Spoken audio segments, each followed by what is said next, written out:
I had got some beads. I had strung my own beads. But I didn't have Tulsi beads. They had some other beads. Gargamuni, who ran the store, ran out of Tulsi beads. There were so many people getting initiated. There was these other beads, and they were kind of dark red wood. They were blackish, dark red wood. And I had very proudly strung them on this orange cord, and they were very nice beads, I thought. On my initiation night, I came, the moment of truth came when you would come up and you'd give Prabhupada your beads. And in those days, it was a very personal thing. He would he would be sitting there before the fire, and you'd give him the beads, and he would sit there and he would chant a whole round right there in front of you.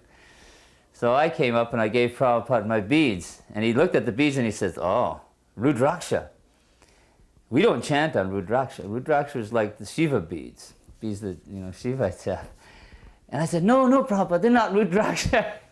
This sudden feeling of being rejected. Oh no, I'm right at the brink of becoming his disciple, and now my beads are being rejected. So I said, "No, Prabhupada, they're not Rudraksha." And he looked at him again closer, and he could see, oh, they weren't Rudraksha, they weren't Tulsi beads. And he said, "How come you don't have Tulsi beads?" And I said, "Oh, Gargamuni ran out of Tulsi beads." And he said, "Well, this is all right." So he kind of took them, and he chanted on them, and he would say, "And your name is Madhu dvisa." And when he said Madhu dvisa, have you ever heard Prabhupada say your name, you never forget it. The way he says it, because it becomes genuine when he says it, Madhu dvisa. And everybody says, "Wow, Madhu dvisa, what does that mean? Who is that? What is that? And what did he say?" And you forget your name right away, although you heard him clearly say it, you forget it. So later on you have Upendra, or one of the servants, ask Prabhupada, "What does his name mean?" And this and that. So I asked Prabhupada, what the name means, and he broke it down. Dvisha means to be envious, D-V-I-S-A, Dvisha, to be envious. And Madhu, as you know, is a great demon. So Madhu dvisha means one who is envious of Madhu. And I said, "Prabhupada, how can Krishna be envious of anyone?"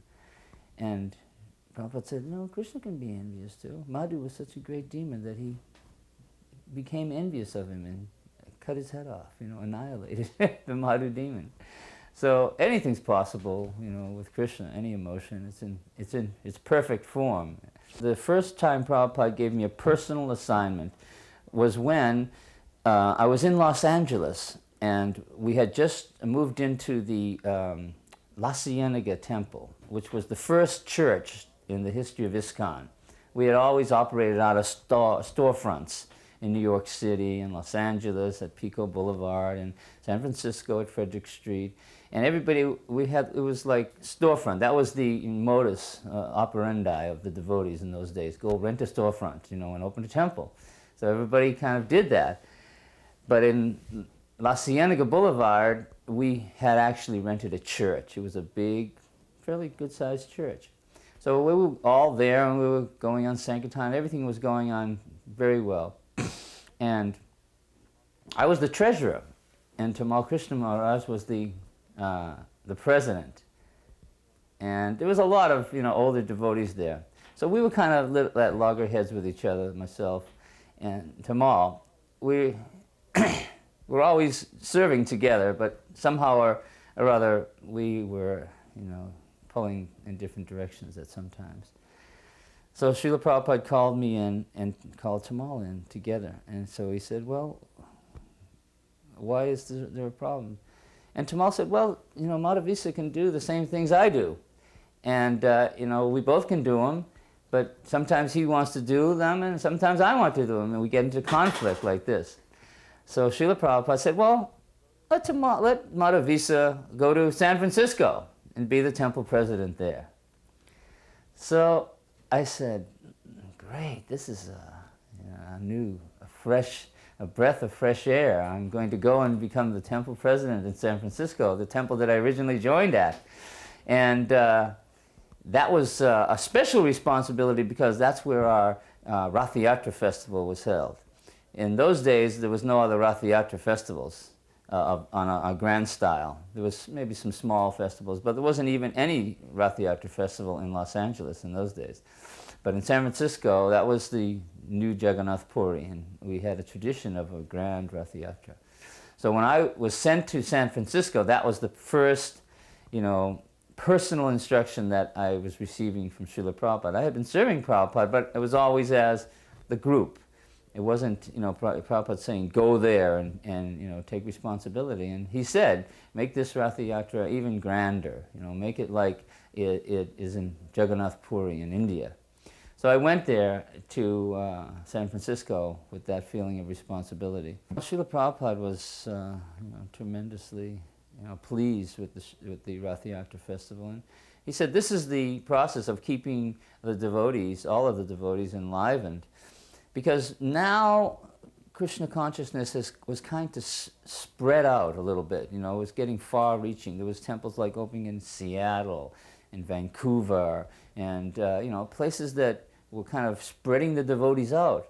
So these festivals served as reunions, during the year. So this Rath Yatra in 1969, devotees were coming from all over, the country actually. Brahmananda and some devotees came from New York, and there was devotees from Vancouver and Portland. There was a temple then in Los Angeles. So that was like a reunion, and all the devotees would come together, and Srila Prabhupada would come there, and it was a tremendous thing, to have all the devotees serving Srila Prabhupada. Everything was new and everything was special for that engagement. Even down to the buttons on Srila Prabhupada's kurta.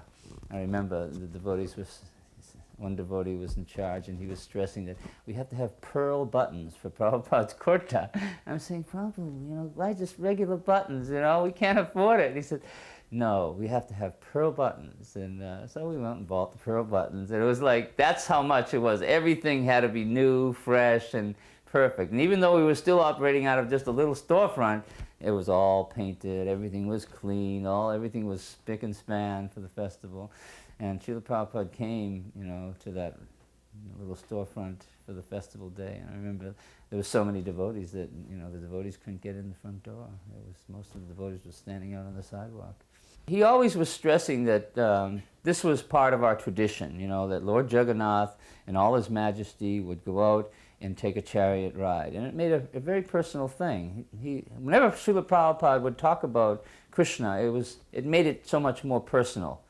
We still didn't have the real personal feeling that standing before the Lord, we could see the Lord and sense that, that feeling and that rapport with him. But Srila Prabhupada would make it personal, that Krishna is coming out. And I remember when Srila Prabhupada arrived at the temple for the day before the festival, he came to the temple and we were making the chariots right across the street in the lot. So Prabhupada went over to the lot, where it was still in disarray and everything. It was a small lot, but there was 3 chariots being built there. And Prabhupada paid his obeisances in front of the chariots. And he looked at me and he said, the chariots are as good as the Lord. And that made it all so much more personal. That here we are, we're building chariots for the Lord, but the chariots themselves were, objects of worship. So it made it, it brought the whole spectrum of Krishna consciousness was there in the Rath Yatra festival. The chariots, the garlands, the prasadam, the instruments, everything, the clothes for the deities. We're all on that same worshipable, level. At the end of one Rath Yatra festival, I remember Prabhupada was getting back in his car, and he was putting his feet in the car, so the door was open, and I knelt down, and I held my hands like that to Srila Prabhupada. I said, Prabhupada, is everything all right? And Prabhupada took his arm, and he put his arm around my head like that, my head right on his lap like that, and held my head with his hand like that, and he says, everything was first class. And that was probably the most affectionate embrace I've received. So Prabhupada said, oh, so are you ready to fight? And I said, fight, Prabhupada? What do you mean? He said, we are Vaishnavas and we must be ready to fight with the Mayavadis. So I said, well, yeah, all right. So he said to me, you be the Mayavadi and I'll be the Vaishnava. We'll have a fight. So I said, oh, Prabhupada, I don't know if I'm qualified to, debate with you like this. He said, no, you be the Mayavadi. So I said, well, all right. So I was the Mayavadi, and here we are flying up over there.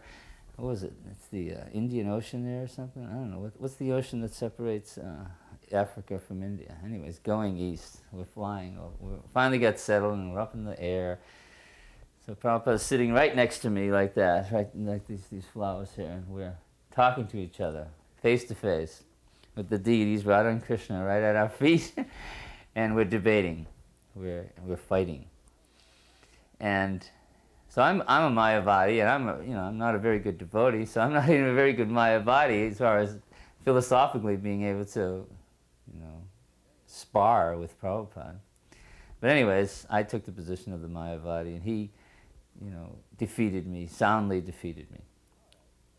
So then he said, all right.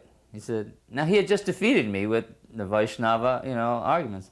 So he said to me, now I'll be the Mayavadi, and you be the Vaishnava. So I said, all right, now I know all the arguments. There's no way he can defeat me. So we started to fight again, argue again.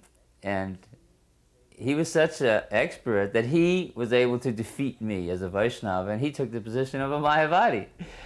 So I said, and then after the defeat, I was totally mortified, but not really, But I thought that, I know a little bit of Vaishnava philosophy. I should be able to defeat, the Mayavadi arguments. And Prabhupada said to me, he said, this is how expert you must become in your preaching. You must be able to take the position of your opponent and know his position so thoroughly that you can defeat your own philosophy with his philosophy. He said, that's how expert you must become in this preaching of Krishna consciousness. Well, Srila Prabhupada was, to our apparent limited vision, his health was deteriorating, and he requested that I come to India, to Vrindavan, to see him. So I just got married, and my wife was pregnant with my first son. So I couldn't leave, and we were living in a very remote part of Hawaii. So I couldn't leave at that particular moment. But I promised that as soon as my wife had her baby, then I would come. So time passed after my son arrived, and Shirikirti came over to Maui from Oahu, and we flew off to India together. So at that time I wasn't living at a temple, so I let my hair grow a little bit longer than I should have. And when we arrived in Delhi, I thought, well, I can't go to see Srila Prabhupada like that, so we shaved up. And had this big long sika.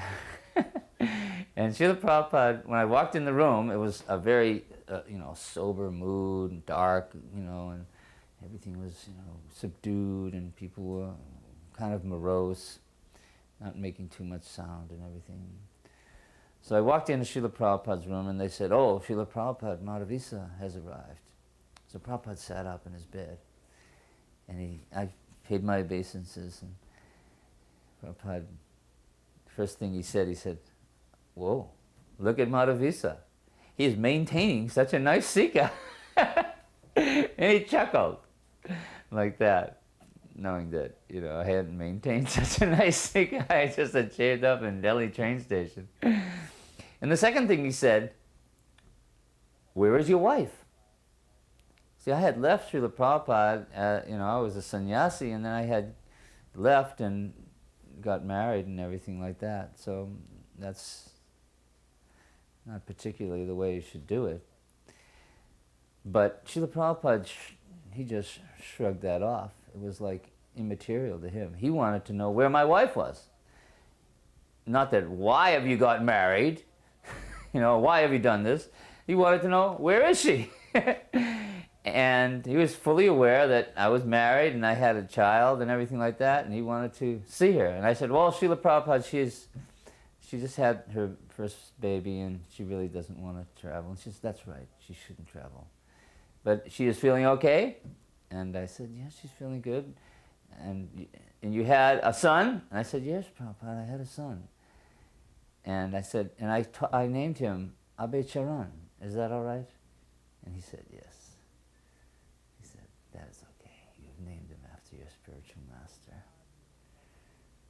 And then he went on to explain the famous purport that's in the Srimad Bhagavatam about the elephant and the crocodile.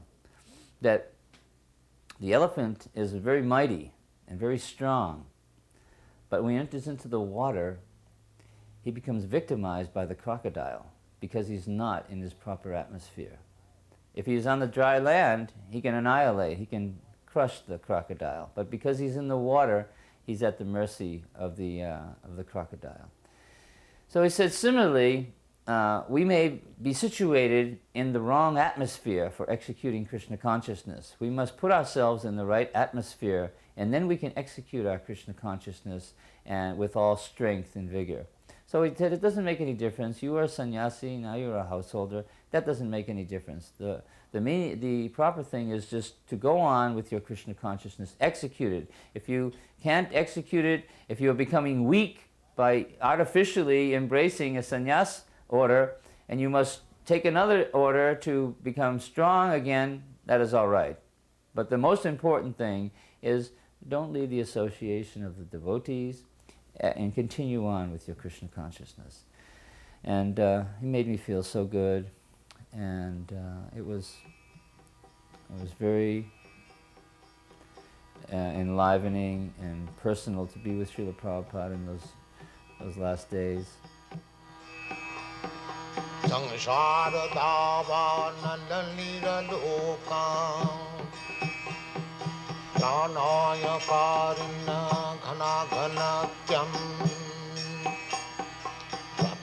Sakal gunar navasha bandi gura sri charan.